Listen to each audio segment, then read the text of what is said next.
Welcome, beautiful, to another biblical bloom. Today, we are going to talk a bit about sex. And the verse that we will be reading is St. Matthew 19:12, and it goes like this: For there are some eunuchs which were so born from their mother's womb, and there are some eunuchs which were made eunuchs of men, and there be eunuchs which have made themselves eunuchs for the kingdom of heaven's sake. He that is able to receive it, let him receive it. When I was reading Matthew and I came across this verse, to me, it felt like boy talk. If you read the context before Jesus said this, they were discussing divorce and talking about how the only way you should really divorce is if there's fornication, like if someone cheats. And his disciples were like, well, then we shouldn't be married then. Right? Or like something along those lines, right? And it just felt like boy talk back in the day. And I love thinking about things like this and kind of visualizing the settings in which Jesus spoke his words, because it really brings things home for me. It just makes things more relatable. And currently in my life, I will actually explain this verse just a little bit.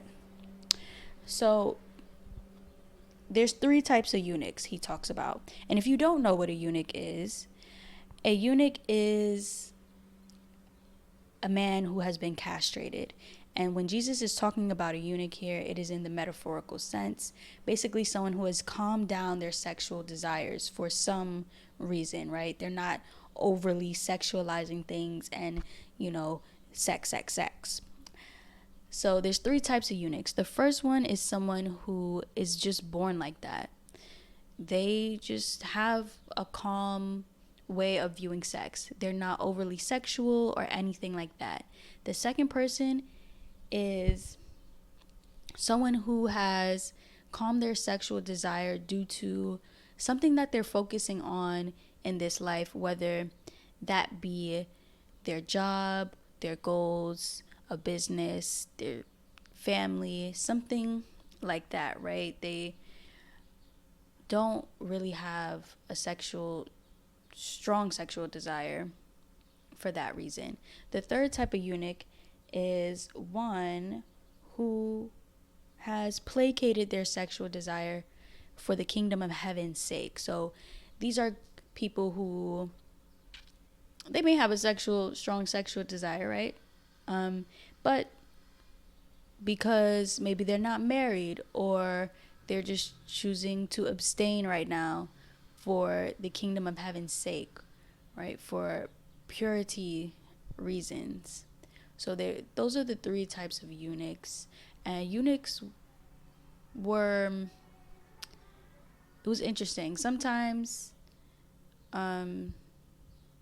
they would castrate themselves because they worked for a queen, for example. And, they didn't want the queen and the eunuch, whatever his job was for the queen, to be having sex. So he removed his genitals. And this imagery is just so interesting to me. Personally, right, on my personal journey, I have become sort of a eunuch, yes, and I'm the third type of eunuch for the kingdom of heaven's sake. I have calmed my sexual desires and transmuted that energy into more of my creative passions, into my business, into art, into inner work, into food, and healing my body. Because one thing about sex, right?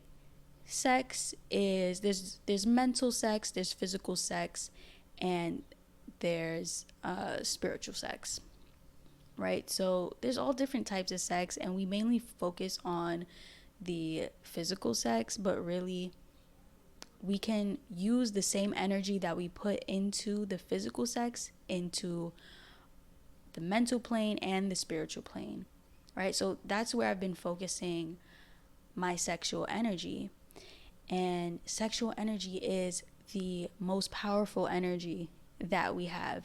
It is the energy that creates, right? When we do have sex physically, that's how babies are born. That's literally how life is born, from minuscule, microscopic things fusing together, sperm and egg, right? So sexual energy is just, if you tap into that, it is the most powerful energy. And it is the energy that will heal you, okay? So why I chose to be a eunuch, metaphorically, is because I saw how in college there was a culture of hookup culture, and I seen a lot of heartache, a lot of disease, a lot of things that I just wasn't truly resonating with.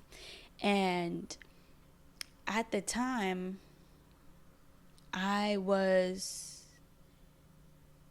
seeing the people around me engage in this type of, behavior. They're sexually liberated, which I feel is a beautiful thing if it works for you, right? I think that there is a healthy way to be sexually liberated. And there's also effects to that. There's consequences to that. And I would see those things. And when you're around a group of people, entrainment happens, which basically means that two bodies or multiple bodies share energy, and the energy kind of reaches an equilibrium, and you all start to share similar traits, right? So, the saying, birds of a feather flock together. And so I would start talking to guys, and I could sense that what they wanted from me was my sexual energy because of the people that I was around and the way that they behaved. And when I felt that, it didn't feel good. It felt good initially because I'm a woman. I love attention. I love being, called pretty and complimented and all these things. And the chase, I love being desired, right? Like, let's be real. But once I realized that they were not really after me, it was just my physical being that they wanted, it just wasn't fulfilling. And I knew that that's not what I wanted. I want a husband, I want babies, and I want to thrive, right? I got goals, I got things to do. I'm not trying to be out here worried about diseases, worried about me having sex with a man who's not my man, and thinking about things. Not for me. I decided that. So if you are one of these types of eunuchs, I would love for you to comment why, which one and why. And so my main message here today is that basically everyone's different, right? And we all view sex in a different way. And it's important to know who you are and what you stand for, right? So if you are having sex, why are you doing it? Are you seeking pleasure?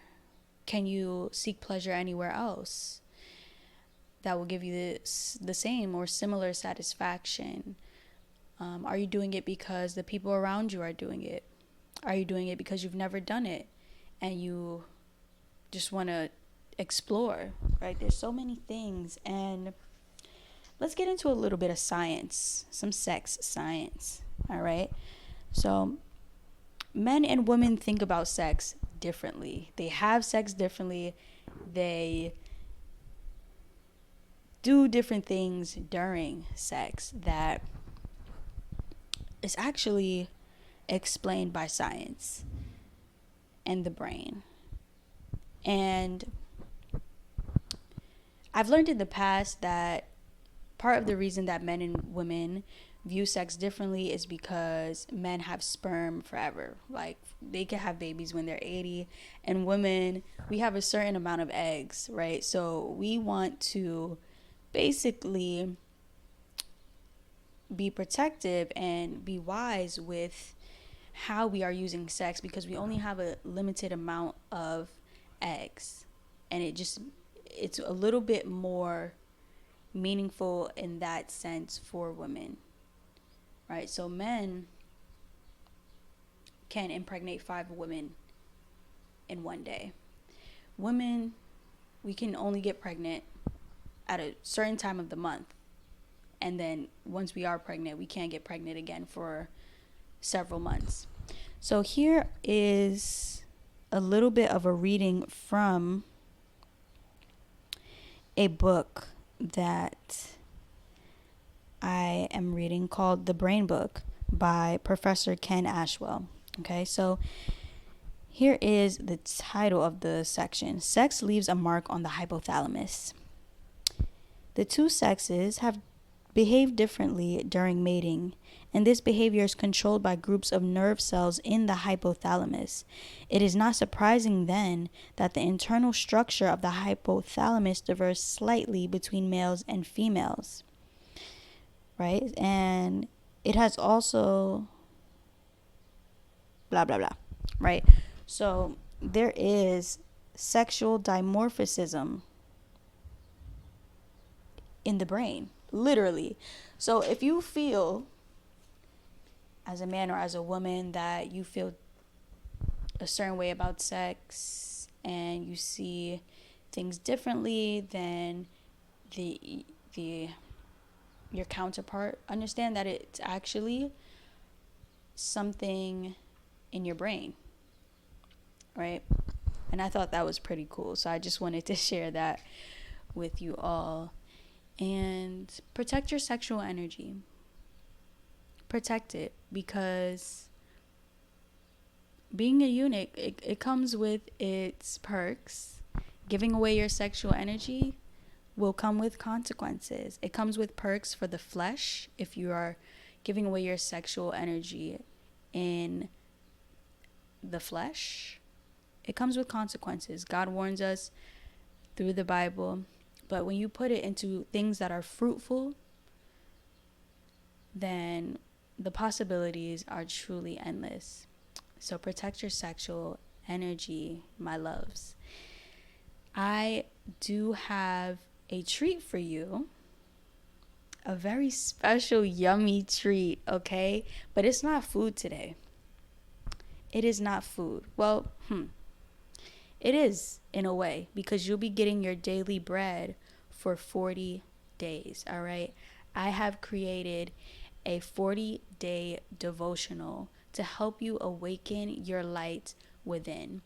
In this devotional, I give you 40 principles that will allow you to shine bright. And this devotional is free, okay? It is free for you to use and shine and really tune in and tap in for 40 days. It is the perfect way to activate and use this summer energy. It is officially summer. Tap into your inner light and shine bright. These principles are so important, okay? I put my heart into this devotional. I did it myself, and I journaled for 40 days. It took me longer than 40 days to actually put everything together, and I am going to collect all of my journals and reflections and put those together for anyone who would like to read and see how I transformed over those 40 days when I actually did this devotional myself. But the devotional itself is free, okay? I will put the link in my description and just a little bit more about it. I include a reading, a prayer, some affirmations, and a call to action. So with each reading, I'm giving you something to do to actually start putting this principle in place in your life immediately. All right, because I want you to shine bright. I don't want anyone dimming their light any longer. I want all your energy centers open. I want you flying high to the sky, shining bright like the sun. All right. And I really hope that you protect your sexual energy. That's so important. Okay? Have a beautiful, blessed day. I love you and God loves you. Peace.